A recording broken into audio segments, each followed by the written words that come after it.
하느님의 말씀 마테오 12장. 안식일의 주인. 그 무렵 어느 안식일에 예수께서 밀밭사이를 지나가시게 되었는데 제자들이 배가 고파서 밀이삭을 잘라 먹었다. 이것을 본 바리사이파 사람들이 예수께 저것 보십시오. 당신의 제자들이 안식일에 해서는 안 될 일을 하고 있습니다. 하고 말했다. 예수께서 이렇게 대답하셨다. 너희는 다윗의 일행이 굶주렸을 때에 다윗이 한 일을 읽어보지 못하였느냐? 그는 하느님의 집에 들어가서 그 일행과 함께 제단에 차려놓은 빵을 먹지 않았느냐? 그것은 사제들 밖에는 다윗도 그 일행도 먹을 수 없는 빵이었다. 또 안식일에 성전 안에서는 사제들이 안식일의 규정을 어겨도 그것이 죄가 되지 않는다는 것을 율법책에서 읽어보지 못하였느냐? 잘 들어라. 성전보다 더 큰 이가 여기에 있다. 내가 바라는 것은 나에게 동물을 잡아 바치는 제사가 아니라 이웃에게 베푸는 자선이다 하신 말씀이 무슨 뜻인지 알았더라면 너희는 무죄한 사람들을 죄인으로 단정하지는 않았을 것이다. 사람의 아들이 바로 안식일의 주인이다. 오그라든 손을 펴주신 예수. 예수께서 다른 데로 가셔서 그곳 회당에 들어가셨다. 거기에 마침 한쪽 손이 오그라든 사람이 있었는데 사람들은 예수를 고발할 구실을 찾으려고 안식일에 병을 고쳐주어도 법에 어긋나지 않습니까? 하고 넌지시 물었다. 예수께서는 이렇게 대답하셨다. 너희 가운데 어떤 사람에게 양 한 마리가 있었는데 그 양이 안식일에 구덩이에 빠졌다고 하자. 그럴 때에 그 양을 끌어내지 않을 사람이 있겠느냐? 사람이 양보다 얼마나 더 귀하냐? 그러므로 안식일에라도 착한 일을 하는 것은 법에 어긋나지 않는다. 그리고 나서 그 불구자에게 손을 펴라 하고 말씀하셨다. 그가 손을 펴자 다른 손과 같이 성해졌다. 그러나 바리사이파 사람들은 물러가서 어떻게 예수를 없애버릴까 하고 모의하였다. 하나님께서 택하신 종. 예수께서는 그 일을 알아채시고 거기를 떠나셨다. 그런데 또 많은 사람들이 뒤따라 왔으므로 예수께서는 모든 병자를 고쳐주시고 당신을 남에게 알리지 말아 달라고 신신당부하셨다. 그리하여 예언자 이사야를 시켜 보아라, 내가 택한 나의 종, 내 사랑하는 사람, 내 마음에 드는 사람, 그에게 내 성령을 부어주리니 그는 이방인들에게 정의를 선포하리라. 그는 다투지도 않고 큰 소리도 내지 않으리니 거리에서 그의 소리를 들을 자가 없으리라. 그는 상한 갈대도 꺾지 않고 꺼져가는 심지도 끄지 않으리라. 드디어 그는 정의를 승리로 이끌어 가리니 이방인들이 그 이름에 희망을 걸리라 하신 말씀이 이루어졌다. 베엘제불과 성령. 그때 사람들은 마귀가 들려 눈이 멀고 벙어리가 된 사람 하나를 예수께 데려왔다. 예수께서 그를 고쳐주시자 그는 말도 하고 보게도 되었다. 그러자 모든 군중이 깜짝 놀라며 이 사람이 혹시 다윗의 자손이 아닐까 하고 수군거렸다. 그러나 바리사이파 사람들은 이 말을 듣고 그는 마귀의 두목 베엘제불의 힘을 빌려 마귀를 쫓아내고 있는 것이다 하고 헐뜯었다. 예수께서 그들의 생각을 알아채시고 이렇게 말씀하셨다. 어느 나라든지 갈라져서 서로 싸우면 망하고 어느 동네나 집안도 갈라져서 서로 싸우면 지탱하지 못한다. 그러므로 사탄이 사탄을 쫓아낸다면 그 나라는 이미 갈라진 것이다. 그래서야 그 나라가 어떻게 유지되겠느냐. 또 내가 너희의 말대로 베엘제불의 힘을 빌려 마귀를 쫓아낸다고 하면 너희네 사람들은 누구의 힘으로 마귀를 쫓아낸다는 말이냐? 그러니 바로 그 사람들이 너희의 말이 그르다는 것을 지적할 것이다. 그러나 나는 하느님께서 보내신 성령의 힘으로 마귀를 쫓아내고 있다.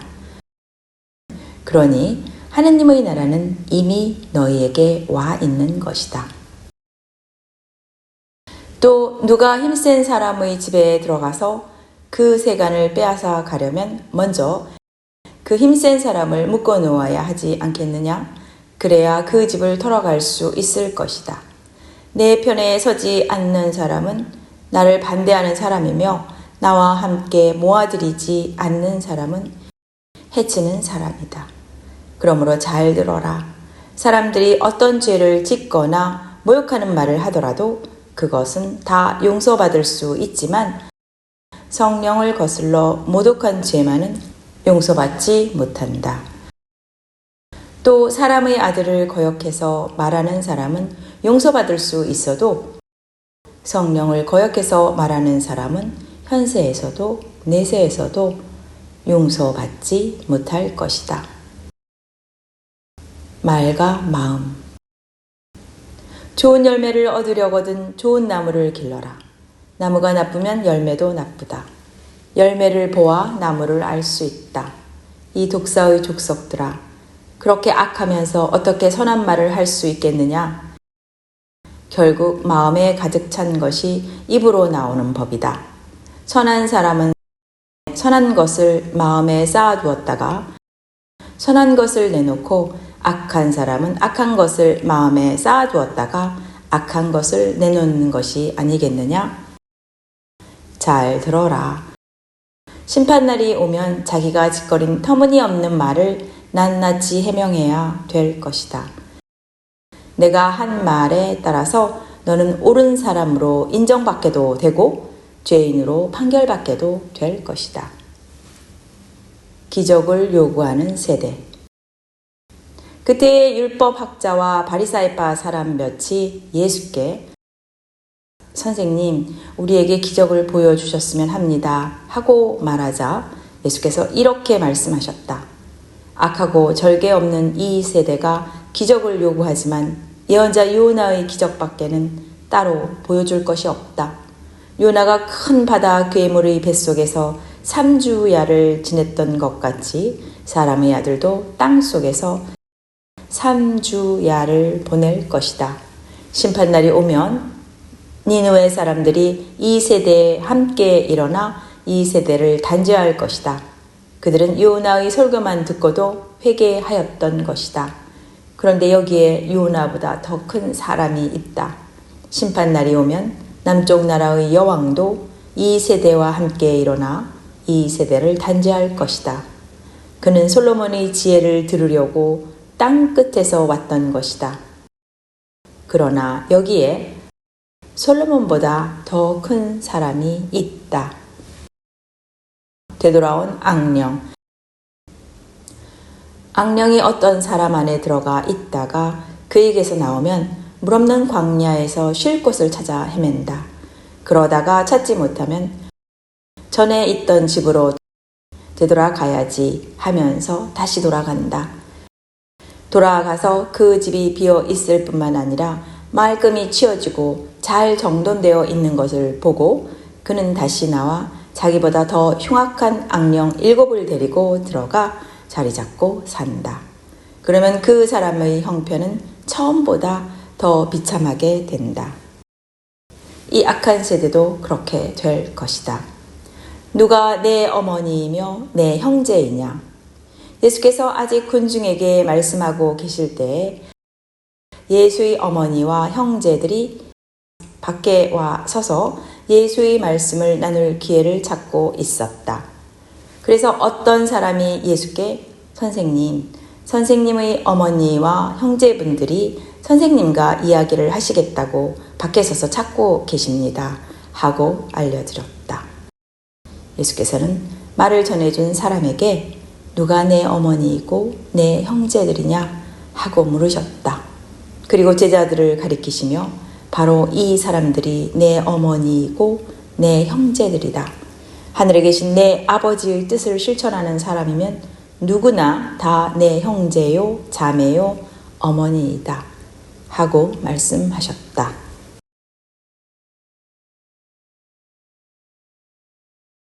하느님의 말씀 마테오 13장 씨 뿌리는 사람의 비유.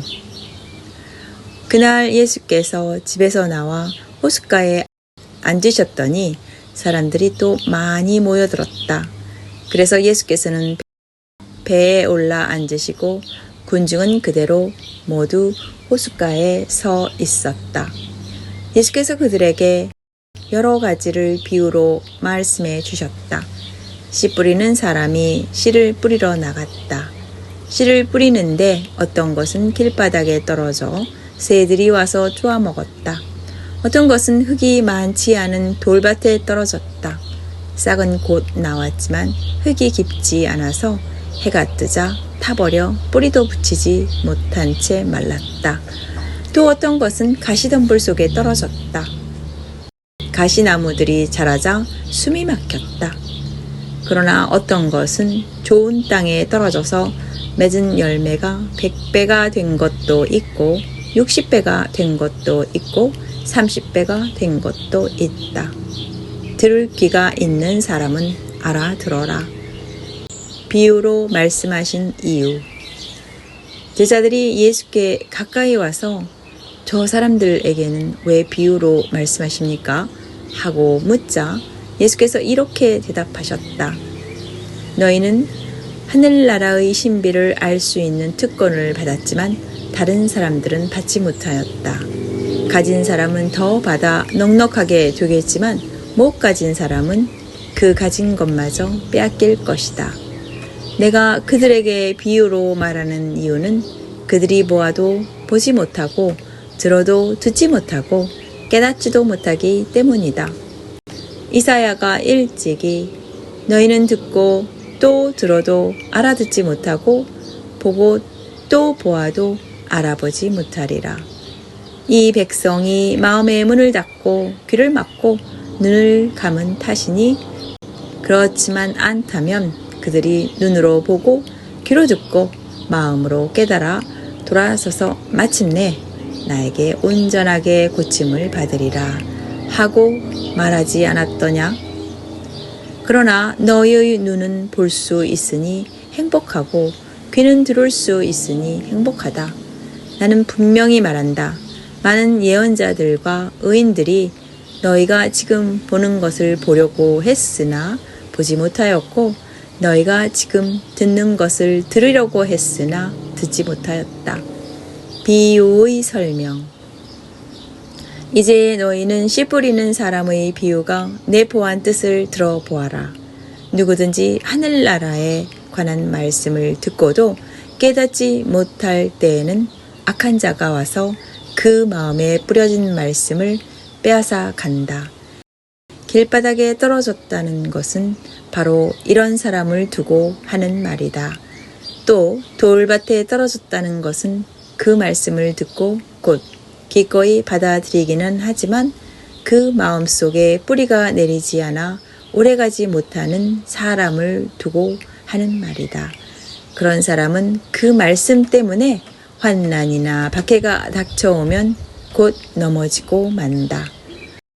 또 가시덤불에 떨어졌다는 것은 말씀을 듣기는 하였지만 세상 걱정과 재물의 유혹이 말씀을 억눌러 열매를 맺지 못하는 사람을 두고 하는 말이다. 그러나 좋은 땅에 떨어졌다는 것은 그 말씀을 듣고 잘 깨닫는 사람을 두고 하는 말이다. 그 사람은 100배 혹은 60배 혹은 30배의 열매를 맺는다. 가라지의 비유. 예수께서 또 다른 비유를 그들에게 말씀하셨다. 하늘나라는 어떤 사람이 밭에 좋은 씨를 뿌린 것에 비길 수 있다. 사람들이 잠을 자고 있는 동안에 원수가 와서 밀밭에 가라지를 뿌리고 갔다. 밀이 자라서 이삭이 팼을 때 가라지도 드러났다. 종들이 주인에게 와서 주인님, 밭에 뿌리신 것은 좋은 씨가 아니었습니까? 그런데 가라지가 어디서 생겼습니까? 하고 묻자 주인의 대답이 원수가 그랬구나 하였다. 그러면 저희가 가서 그것을 뽑아버릴까요? 하고 종들이 다시 묻자 주인은 가만히 두어라. 가라지를 뽑다가 밀까지 뽑으면 어떻게 하겠느냐. 추수 때까지 둘 다 함께 자라도록 내버려 두어라. 추수 때에 내가 추수꾼에게 일러서 가라지를 먼저 뽑아서 단으로 묶어 불에 태워버리게 하고 밀은 그 곳간에 거두어 드리게 하겠다. 하고 대답하였다. 겨자씨의 비유. 예수께서 또 다른 비유를 그들에게 말씀하셨다. 하늘나라는 겨자씨에 비길 수 있다. 어떤 사람이 밭에 겨자씨를 뿌렸다. 겨자씨는 모든 씨앗 중에서 가장 작은 것이지만 싹이 트고 자라나면 어느 푸성기보다도 커져서 공중의 새들이 날아와 그 가지에 길들일 만큼 큰 나무가 된다. 누룩의 비유. 예수께서 또 다른 비유를 그들에게 말씀하셨다. 어떤 여자가 누룩을 밀가루 서말 속에 집어넣었더니 온통 부풀어 올랐다. 하늘나라는 이런 누룩에 비길 수 있다.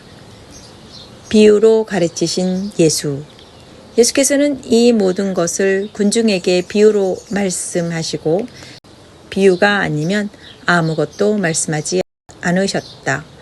그리하여 예언자를 시켜 내가 말할 때에는 비유로 말하겠고 천지창조 때부터 감추어진 것을 드러내리라 하신 말씀이 그대로 이루어졌다. 가라지 비유 설명. 그 뒤에 예수께서 군중을 떠나 집으로 들어가셨다. 그러나 제자들이 와서 그 밀밭의 가라지 비유를 자세히 설명해 주십시오 하고 청하였다. 예수께서 이렇게 설명하셨다. 좋은 씨를 뿌리는 이는 사람의 아들이요. 밭은 세상이요. 좋은 씨는 하늘나라의 자녀요. 가라지는 악한 자의 자녀를 말하는 것이다. 가라지를 뿌리는 원수는 악마요. 추수 때는 세상이 끝나는 날이요. 추수꾼은 천사들이다. 그러므로 추수 때에 가라지를 뽑아서 묶어 불에 태우듯이 세상 끝날에도 그렇게 할 것이다. 그날이 오면 사람의 아들이 자기 천사들을 보낼 터인데 그들은 남을 죄짓게 하는 자들과 악행을 일삼는 자들을 모조리 자기 나라에서 추려내어 불구덩이에 쳐 넣을 것이다. 그러면 거기에서 그들은 가슴을 치며 통곡할 것이다. 그때에 의인들은 그들의 아버지 나라에서 해와 같이 빛날 것이다. 들을 귀가 있는 사람은 알아들어라. 보물과 진주와 그물의 비유. 하늘나라는 밭에 묻혀 있는 보물에 비길 수 있다. 그 보물을 찾아낸 사람은 그것을 다시 묻어두고 기뻐하며 돌아가서 있는 것을 다 팔아 그 밭을 산다. 또 하늘나라는 어떤 장사꾼이 좋은 진주를 찾아다니는 것에 비길 수 있다. 그는 값진 진주를 하나 발견하면 돌아가서 있는 것을 다 팔아 그것을 산다. 또 하늘나라는 바다에 그물을 쳐서 온갖 것을 끌어올리는 것에 비길 수 있다. 어부들은 그물이 가득 차면 해변에 끌어올려 놓고 앉아서 좋은 것을 추려 그릇에 담고 나쁜 것은 내버린다. 세상 끝날에도 이와 같을 것이다. 천사들이 나타나 선한 사람들 사이에 끼어 있는 악한 자들을 가려내어 불구덩이에 쳐 넣을 것이다. 그러면 거기서 그들은 가슴을 치며 통곡할 것이다.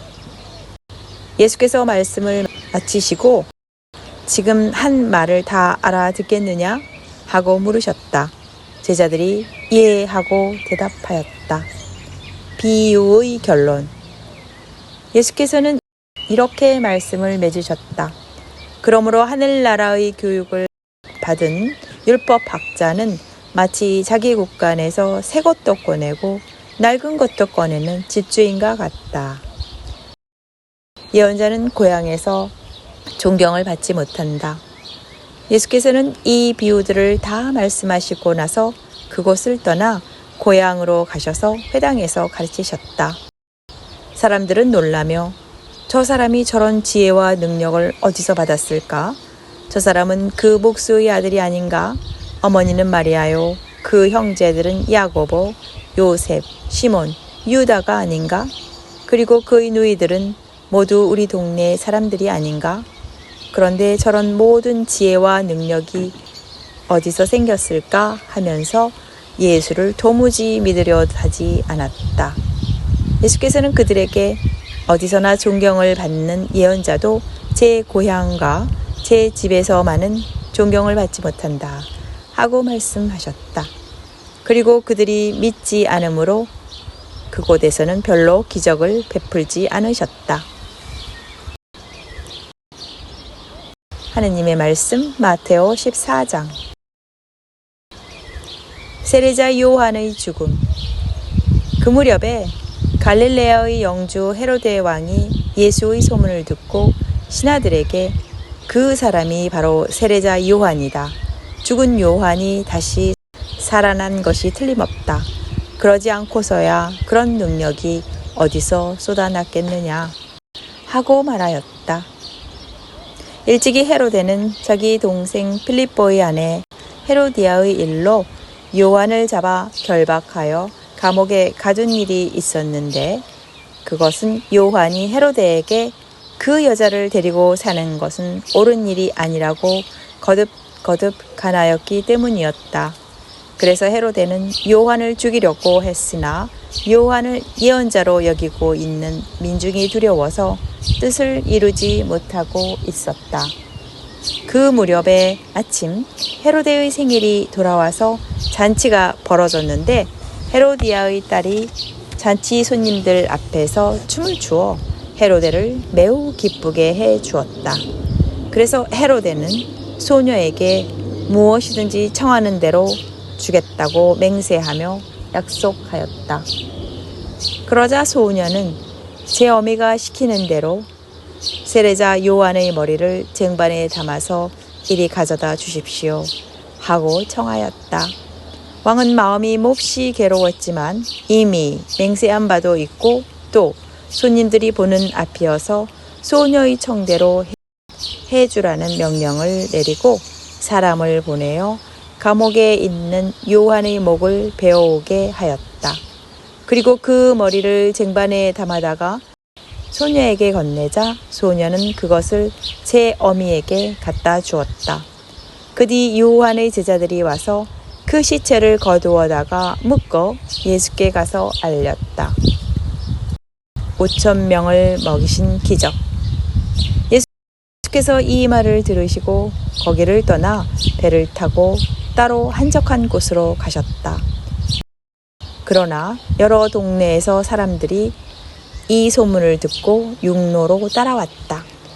예수께서 배에서 내려 거기 모여든 많은 군중을 보시자 측은한 마음이 들어 그들이 데리고 온 병자들을 고쳐주셨다. 저녁 때가 되자 제자들이 예수께 와서 여기는 외딴 곳이고 시간도 이미 늦었습니다. 그러니 군중들을 헤쳐 제각기 음식을 사 먹도록 마을로 보내시는 것이 좋겠습니다 하고 말하였다. 그러나 예수께서는 그들을 보낼 것 없이 너희가 먹을 것을 주어라 하고 이르셨다. 제자들이 우리에게 지금 있는 것이라고는 빵 5개와 물고기 2마리뿐입니다 하고 말하자 예수께서는 그것을 이리 가져오너라 하시고는 군중을 풀 위에 앉게 하셨다. 그리고 빵 5개와 물고기 2마리를 손에 들고 하늘을 우러러 감사의 기도를 드리신 다음 빵을 떼어 제자들에게 주셨다. 제자들은 그것을 사람들에게 나누어 주셨다. 사람들은 모두 배불리 먹었다. 그리고 남은 조각을 주워 모으니 12광주리에 가득 찼다. 먹은 사람은 여자와 어린이들 외에 남자만도 5,000명가량 되었다. 물 위를 걸으신 기적. 예수께서 곧 제자들을 재촉하여 배를 태워 건너편으로 먼저 가게 하시고 그동안에 군중을 돌려보내셨다. 군중을 보내신 뒤에 조용히 기도하시려고 산으로 올라가셔서 날이 이미 저물었는데도 거기에 혼자 계셨다. 그동안에 배는 육지에서 멀리 떨어져 있었는데 역풍을 만나 풍랑에 시달리고 있었다. 새벽 4시쯤 되어 예수께서 물 위를 걸어서 제자들에게 오셨다. 예수께서 물 위를 걸어 오시는 것을 본 제자들은 겁에 질려 엉겁결에 유령이다 하고 소리 질렀다. 예수께서 제자들을 향하여 나다 안심하여라 겁낼 것 없다 하고 말씀하셨다. 베드로가 예수님께 주님이십니까? 그러시다면 저더러 물 위로 걸어오라고 하십시오 하고 소리쳤다. 예수께서 오너라 하시자 베드로는 배에서 내려 물 위를 밟고 그에게로 걸어갔다. 그러다가 거센 바람을 보자 그만 무서운 생각이 들어 물에 빠져들게 되었다. 그는 주님 살려주십시오 하고 비명을 질렀다. 예수께서 곧 손을 내밀어 그를 붙잡으시며 왜 의심을 품었느냐 그렇게도 믿음이 약하냐 하고 말씀하셨다. 그리고 함께 배에 오르시자 바람이 그쳤다. 배 안에 있던 사람들이 그 앞에 엎드려 절하며 주님은 참으로 하느님의 아들이십니다 하고 말하였다. 겟네사렛에서 병자들을 고치신 예수. 그들이 바다를 건너 겟네사렛 땅에 이르렀을 때에 그곳 사람들이 예수를 알아보고 그 부근 지방에 두루 사람을 보내어 온갖 병자들을 다 데려왔다. 그리고 그들은 병자들이 예수의 옷자락만이라도 만지게 해달라고 청하였다. 만진 사람은 모두 깨끗이 나았다. 하느님의 말씀 마테오 15장. 유다인들의 전통. 그 후 예루살렘에서 바리사이파 사람들과 율법 학자들이 예수께 와서 당신의 제자들은 왜 조상들의 전통을 어기고 있습니까? 그들은 음식을 먹을 때 손을 씻지 않으니 어찌된 일입니까? 하고 물었다. 예수께서 이렇게 대답하셨다. 너희는 왜 너희의 전통을 핑계삼아 하느님의 계명을 어기고 있느냐? 하느님께서는 부모를 공경하여라 하셨고 또 아버지나 어머니를 욕하는 자는 반드시 사형을 받아야 한다 하셨다. 그런데 너희는 사람을 가르칠 때마다 가르칠 때 누구든지 아버지나 어머니에게 해드릴 것을 하느님께 바쳤다 하고 말만 하면 아버지나 어머니를 봉양하지 않아도 괜찮다고 한다. 이렇게 너희는 너희의 전통을 핑계삼아 하느님의 말씀을 무시하고 있다. 이 위선자들아, 이사야는 바로 너희를 두고 이렇게 예언하였다. 이 백성이 입술로는 나를 공경하여도 마음은 나에게서 멀리 떠나 있구나. 그들은 나를 헛되이 예배하며 사람의 계명을 하느님의 것인 양 가르친다. 예수께서 군중을 가까이 불러 모으시고 이렇게 말씀하셨다. 너희는 내 말을 잘 들어라. 입으로 들어가는 것은 사람을 더럽히지 않는다. 더럽히는 것은 오히려 입에서 나오는 것이다. 그때 제자들이 와서 예수께 바리사이파 사람들이 지금 하신 말씀을 듣고 비위가 상한 것은 아십니까? 하고 물었다. 예수께서 이렇게 대답하셨다. 하늘에 계신 내 아버지께서 심지 않으신 나무는 모두 뽑힐 것이다. 그대로 버려두어라. 그들은 눈먼 길잡이들이다. 소경이 소경을 인도하면 둘 다 구렁에 빠진다. 베드로가 나서서 그 비유의 뜻을 풀이해 주십시오 하고 청하자 예수께서 이렇게 말씀하셨다. 너희도 아직 알아듣지 못하였느냐? 입으로 들어가는 것은 무엇이나 뱃속에 들어갔다가 뒤로 나가지 않느냐? 그런데 입에서 나오는 것은 마음에서 나오는 것인데 바로 그것이 사람을 더럽힌다. 마음에서 나오는 것은 살인, 간음, 음란, 도둑질, 거짓 증언, 모독과 같은 여러 가지 악한 생각들이다. 이런 것들이 사람을 더럽히는 것이지 손을 씻지 않고 먹는 것이 사람을 더럽히는 것은 아니다. 가나안 여자의 믿음. 예수께서 거기를 떠나 띠로와 시돈 지방으로 가셨다. 이때 그 지방에 와 사는 가나안 여자 하나가 나서서 큰 소리로 다윗의 자손이시여 저에게 자비를 베풀어 주십시오. 제 딸이 마귀가 들려 몹시 시달리고 있습니다. 하고 계속 간청하였다. 그러나 예수께서는 아무 대답도 하지 않으셨다. 그때 제자들이 가까이 와서 저 여자가 소리를 지르며 따라오고 있으니 돌려보내시는 것이 좋겠습니다. 하고 말씀드렸다.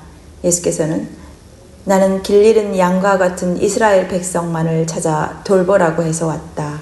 하고 말씀하셨다. 그러자 그 여자가 예수께 다가와서 꿇어 엎드려 주님, 저를 도와주십시오. 하고 애원하였다. 그러나 예수께서는 자녀들이 먹을 빵을 강아지에게 던져주는 것은 옳지 않다. 하며 거절하셨다. 그러자 그 여자는 주님, 그렇긴 합니다마는 강아지도 주인의 상에서 떨어지는 부스러기는 주워 먹지 않습니까? 하고 말하였다. 그제야 예수께서는 여인아, 참으로 내 믿음이 장하다. 내 소원대로 이루어질 것이다. 하고 말씀하셨다. 바로 그 순간에 그 여자의 딸이 나왔다. 많은 병자를 고쳐주신 예수. 예수께서 그곳을 떠나 갈릴레아 호숫가를 지나서 산에 올라가 앉으셨다. 그러자 많은 군중이 절름발이와 소경과 곰배파리와 벙어리와 그 밖에 많은 병자를 예수의 발 앞에 데려다 놓았다. 예수께서는 그들을 다 고쳐주셨다. 그리하여 벙어리가 말을 하고 곰배파리가 성해지고 절름발이가 제대로 걷고 소경이 눈을 뜬 것을 군중이 보고 크게 놀라 이스라엘의 하느님을 찬양하였다. 4,000명을 먹이신 기적. 그때 예수께서 제자들을 불러 이 많은 사람들이 벌써 사흘 동안이나 나와 함께 지내면서 아무것도 먹지 못하였으니 참 보기에 안 되었구나. 가다가 길에서 쓰러질지도 모르니 그들을 굶겨 보내서야 되겠느냐? 하고 말씀하셨다. 제자들이 이런 외딴 곳에서 이 많은 사람들을 배불리 먹일 만한 빵을 어떻게 구하겠습니까?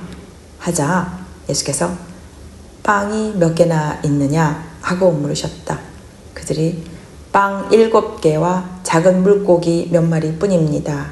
하니까 예수께서는 사람들을 땅에 앉게 하시고 빵 7개와 물고기를 손에 들고 하느님께 감사의 기도를 드리신 다음 떼어서 제자들에게 주셨다.